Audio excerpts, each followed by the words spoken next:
दोस्तों नमस्कार। शनिवार का दिन है। आज के इस वीडियो में अध्यात्म या धर्म की चर्चा नहीं करने जा रहे हैं।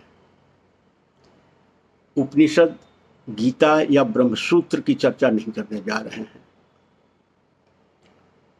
आज का सत्संग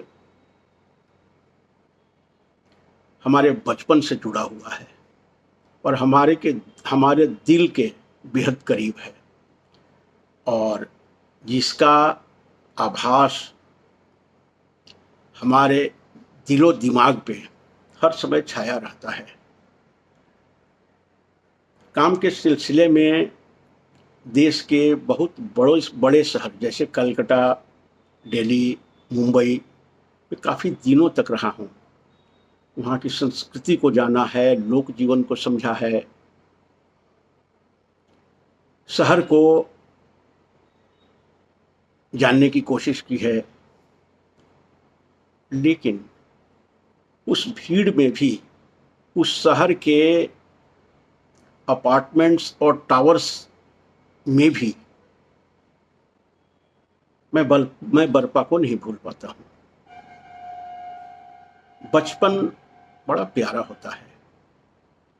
कहते हैं बचपन और आपका पहला प्रेम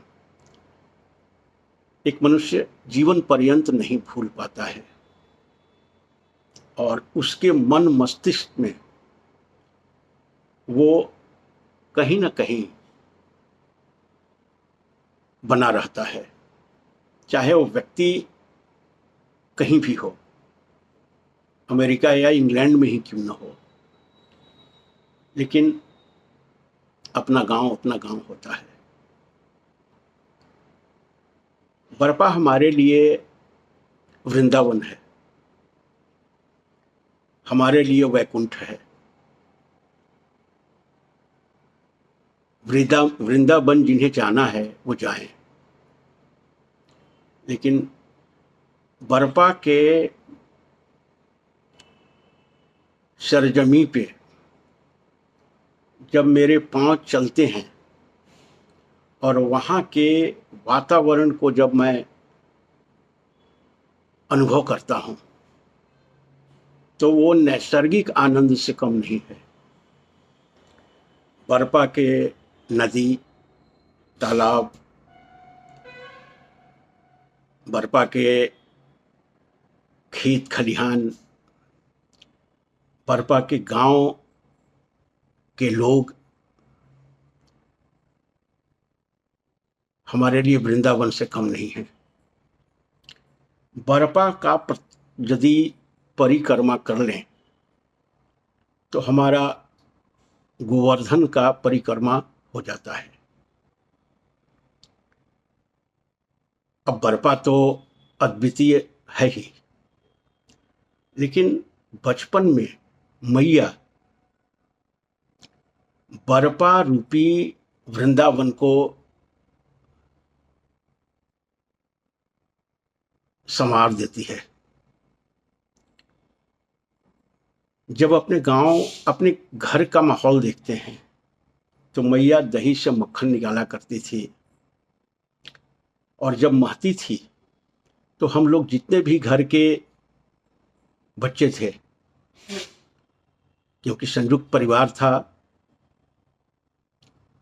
काफी बच्चे हो जाते थे घर में, चारों तरफ जैसे कृष्ण अपने गोपाल के बीच में रहते थे, हम भी वैसे ही अपने भाइयों और बहनों के बीच में मैया को घेर लिया करते थे, इस आशा में कि कुछ न कुछ मक्खन का हिस्सा, मक्खन का एक टुकड़ा हमें भी मिल जाए।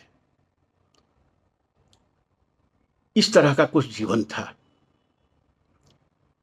अब सवाल उठता है कि हम बरपा फिर रह नहीं क्यों पाते हैं।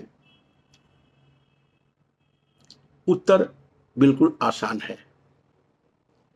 कृष्ण को भी गोकुल छोड़ना पड़ा था, वृंदावन छोड़ना पड़ा था और उनका ठिकाना द्वारका हो गया था। उनकी भी मजबूरियां थी। यूं ही इतने खूबसूरत वृंदावन को छोड़ करके वो तो नहीं जाते, और गोपियों के रूप में दिव्य प्रेमिकाएं थी। फिर वहां छोड़ने की जरूरत क्या थी, वहां तो सब कुछ मौजूद था। लेकिन उन्हें भी गोकुल छोड़ना पड़ा। यही हालत कुछ मेरी भी है। गालिब कहते हैं कुछ तो मजबूरियां रही होंगी, यूं ही कोई बेवफा नहीं होता। तो ये हम लोगों की मजबूरियां हैं कि घर की बरपा से बाहर हैं, और इन मजबूरियों को प्रकट करना ठीक नहीं है। लेकिन मैं इस भीड़ में भी बरपा की तस्वीर अपने दिल में लिए घूमता हूं।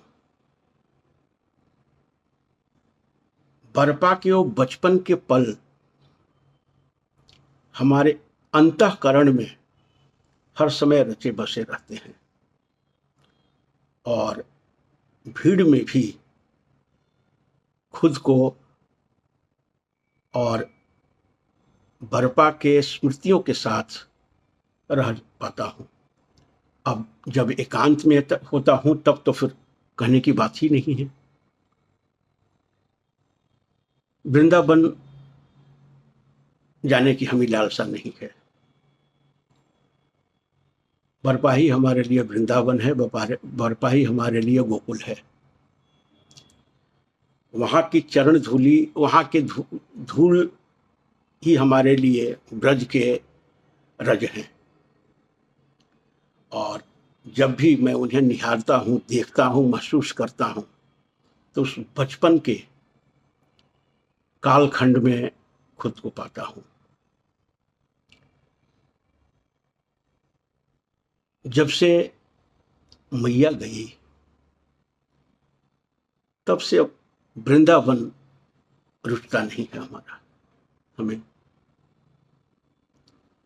वृंदावन बनता है लोगों से, वृंदावन बनता है माँ और बाप से।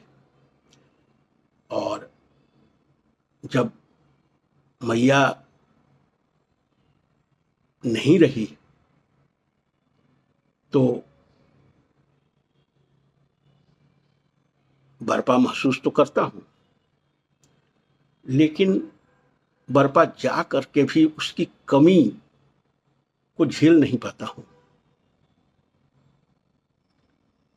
अब बरपा हमारे लिए क्या मायने रखता है वो केवल मैं महसूस करता हूं,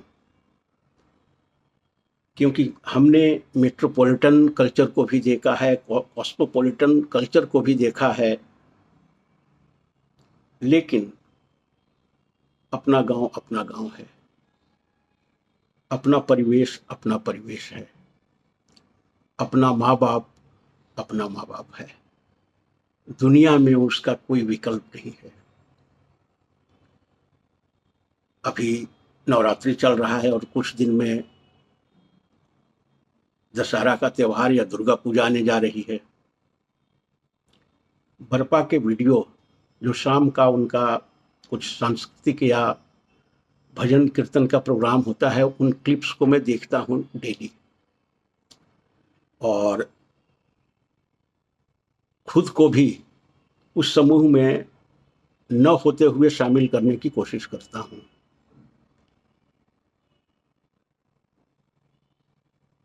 आप सबको दुर्गा पूजा की बहुत बहुत बधाई। आनंद लें। बहुत इंतजार के बाद साल में एक बार एक पर्व आता है, और बरपा का क्या कहना है। वहां तो 4 दिन मानो स्वर्ग उतर आता है और स्वर्ग की अप्सराएं का आनंद वहां के ग्रामवासी शाम को लिया करते हैं। पुनः दशहरे की सबको बधाई। Thank you so much for watching the video. Thank you.